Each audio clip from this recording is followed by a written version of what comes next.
ടാപ്പിൽ നിന്ന് ഒഴുകുന്ന വെള്ളം കുടിക്കുക എന്നത് അസാധ്യമായ ഒരു സ്വപ്നമായി അവശേഷിക്കുമ്പോഴാണ് ദൈവാനുഗ്രഹം പോലെ മഴയെത്തിയത്. വീട് വിട്ടുപോയി പടിഞ്ഞാറൻ ഗസ സിറ്റിയിൽ ടെന്റുകളിൽ താമസിച്ചിരുന്നപ്പോൾ വന്ന വെടിനിർത്തൽ വാർത്തയും തുടർന്ന് കേട്ട വിവരങ്ങളും വീണ്ടും അവരെ സ്വപ്നം കാണാൻ പ്രേരിപ്പിച്ചു. പ്രത്യേകിച്ചും വെടിനിർത്തലിന്റെ ഭാഗമായി മൊബൈൽ ഹോമുകൾ കൊണ്ടുവരുമെന്ന് കേട്ടപ്പോൾ ഞങ്ങൾ വളരെ സന്തുഷ്ടരായിരുന്നു.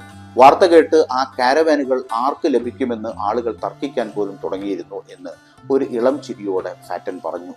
6ൽ കൂടുതൽ അംഗങ്ങളുള്ള കുടുംബങ്ങൾക്ക് കാരവാൻ ലഭിക്കുമെന്ന് കേട്ടപ്പോൾ ഞാൻ മനസ്സിൽ ചിന്തിച്ചു, എനിക്ക് 2 കുട്ടികൾ കൂടി ഉണ്ടായിരുന്നെങ്കിൽ അങ്ങനെ എനിക്ക് ഒരു കാരവാൻ കിട്ടാൻ യോഗ്യത നേടാൻ കഴിയുമായിരുന്നു. പക്ഷേ യാഥാർത്ഥ്യം വ്യത്യസ്തമായിരുന്നു. കേട്ടതെല്ലാം കഥകൾ മാത്രമായി.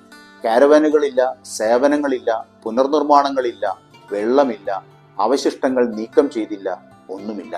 നാശത്തിനിടയിൽ ജീവിക്കാൻ ഞങ്ങൾ മടങ്ങിയെന്ന് കലങ്ങിയ കണ്ണുകളോടെ ഫാറ്റൻ പറഞ്ഞു.